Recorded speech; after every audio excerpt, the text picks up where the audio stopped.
সামনে আসবো। আমি দায় মুক্তি ছবিটা নিয়ে অবশ্যই আশাবাদী, কারণ হচ্ছে যে দায় মুক্তি শুরু করব। আচ্ছা, আমি দায় মুক্তি ছবিটা নিয়ে অবশ্যই আশাবাদী, পরিপূর্ণ আশাবাদী, কারণ হচ্ছে দায় মুক্তি একটি গল্প, একটি কিছু চরিত্র, তো যার কারণে মানুষ তো আসলে গল্প দেখতে অবশ্যই পছন্দ করে। আমার মনে হয় যে দায় মুক্তিটা ভালো যাবে। অনেক মানে শুরুতে প্রবীণ একজন অভিনেতার সাথে অভিনয় করেছেন, মানে তিনি সৌভাগ্যবান। আবুল হায়াত ও দিলারা জামান কিছু জানতে চায়। আচ্ছা, আমি প্রথম হায়াত আঙ্কেলের সাথে দিলারা জামান আন্টির সাথে কাজ করেছি, তো ওনাদের সাথে কাজ করার অভিজ্ঞতা আমার খুবই ভালো, কারণ ছোটোবেলা থেকে আমরা আসলে ওনাদেরকে দেখে এসেছি, ওনাদের কাছ থেকে অভিনয় আমাদের শেখা জানা। তো ওনাদের সাথে প্রথম কাজ করতে পেরে তো আসলে অভিজ্ঞতা। হায়াত আঙ্কেল আমার দাদুর চরিত্রে অভিনয় করেছে, যদিও আন্টির সাথে আমার খুব একটা কাজ হয়নি, আমার ছোটোবেলার চরিত্রে কাজ করা হয়েছে। তো আমার মনে হয়েছে যে আমি নতুন করে কিছু শিখতে পেরেছি ওনাদের কাছে।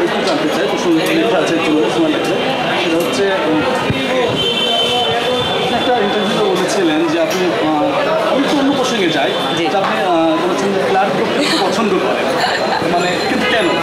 আমার কাছে ফ্লার্ট করতে পছন্দ করি আমি বলেছি এই জন্যই, যেহেতু আমি কোনো প্রেম করি না, হ্যাঁ, আমার কখনোই কোনো রিলেশনশিপ ছিল না, তো হচ্ছে যার কারণে আমার কাছে মনে হয় যে হ্যাঁ, একটা মানুষ কখন সুন্দর থাকে, একটা মানুষ ডে বাই ডে দেখতে সুন্দর হয় একটা প্রেম করলে। সো আমার আসলে প্রেম করার মতো সেই ধৈর্য বা সেই সময় বা এগুলো কিছুই হয় না, তো যার কারণে আমার কাছে মনে হয় কি যে আমি ফ্লার্ট করি, ফ্লার্ট করতে ভালো লাগে, মাঝে সাঝে ফ্লার্ট করি, তারপর কিছুদিন পর ওই ব্যক্তিগুলোকে আমি ব্লক করে দিই।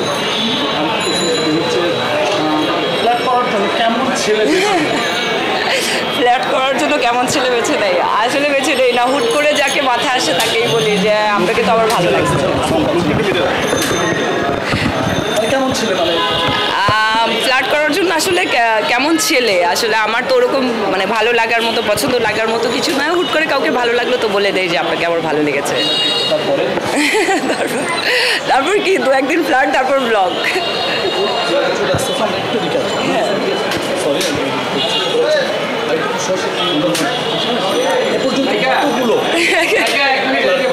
আল্লাহ কেন চলে যাবো কেন, অনেকগুলো সংখ্যায় কাউন্ট করার মতো না, অনেকগুলো করেছি।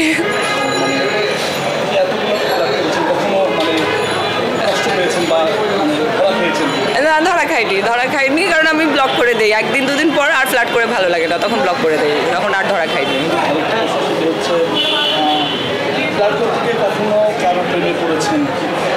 প্রেমে পড়ার মানুষ আমি না, আসলে আমি প্রেমে পড়ার মানুষ, আমার মধ্যে প্রেম আসে না কেন যেন, সো ভালো লাগে, প্রেম আসে না ওভাবে। প্রেম আসেনি, ভালো লাগতো ছোটোবেলা থেকেই ভালো লাগতো, ফার্স্ট আমার স্কুলের টিচারকে ভালো লাগছে, সো প্রেম আসে নাই। টিচার তো টিচারের বয়সী ছিল, আমি তো ছোটো, আমি ক্লাস 4-এ পড়তাম তখন। টিচার তো টিচারের মতো ছিল না, বলিনি, দেখে ভালো লাগতো। অবশ্যই টিচার ম্যারিড ছিল, আপনাদের মতো বয়স ছিল টিচারের।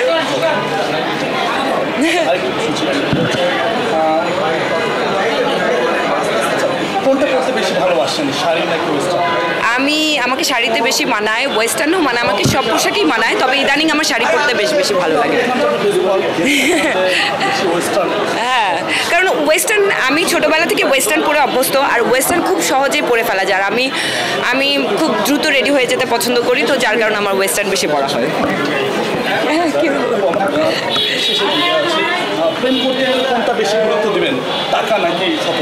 সততা, কারণ আমি অনেক খুঁতখুঁতে মানুষ, আমি সততা বেশি গুরুত্ব দিব না, আমি সততা গুরুত্ব দিব, যার কারণে তো প্রেম হয় না আমার। না, গরিবের সাথে কেন প্রেম করব, গরিবের সাথে, গরিব কেন আমার সাথে প্রেম করতে আসবে, গরিব তো আমার সাথে প্রেম করতে আসবে না। হ্যাঁ, আসবে না, আমি আজ পর্যন্ত কোনো গরিবকে দেখি না আমার সাথে প্রেম করতে আসছে, হয়তো সাহস পায় না, বড় লোকটাই তো সাহস পায় না, গরিবরা সাহস পাবে কোথা থেকে। আমি আসলে টাকা পয়সা এটা কখনো মাথায় নেই, আসলে কেমন লাগবে, তবে আমি একজন অনেস্ট মানুষ চাই আমার পার্টনার হিসেবে। জীবনে কয়টা প্রেমের অফার পেয়েছেন? জীবনে আমি একদিন দুদিন পরপরই প্রেমের অফার পাই, সো কাউন্ট করি নাই। ঠোঁটের রহস্য? ওটার রহস্য হচ্ছে কাউন্ট করি নাই। ঠোঁটের রহস্য? ঠোঁটের, আমার ঠোঁটের কোনো রহস্য না। আমি আপনারা দেখেছেন যে ওই সময় আমি মোটা ছিলাম, একটু শুকাইছি, শুকালে কিন্তু একটা মানুষের চোখ কান মুখ সব কিছুই একটু ভিজিবল হয়ে যায়। সো এটাই, আর কোনো রহস্য নেই। দুজনে যদি একসাথে সিনেমার অফার দেয় কোনটা বেছে নেবেন আগে? সাকিব ভাই। কেন? সাকিব ভাইয়ের সাথে আসলে সবাই কাজ করতে যায় আর চায়, আর অনন্ত ভাইয়ের সাথে তো আসলে ওনার হিরোইন আছে, তো আমার কাছে মনে হয় কি অনন্ত ভাইয়ের সাথে বর্ষার সাথেই ভালো মানায়। দুজনের হিরো হিসাবে কেমন? ভালো ভালো হিরো হিসেবে ভালো। সাকিব ভাইকে, হ্যাঁ, আমি দর্শকের সাথে যাব, সাকিব ভাইকে এগিয়ে রাখবো। নিজের ফিটনেসের জন্য কি করেন? আমি এক্সারসাইজ করি, আমি ডায়েট মেনটেন করি। থ্যাংক ইউ সবাই।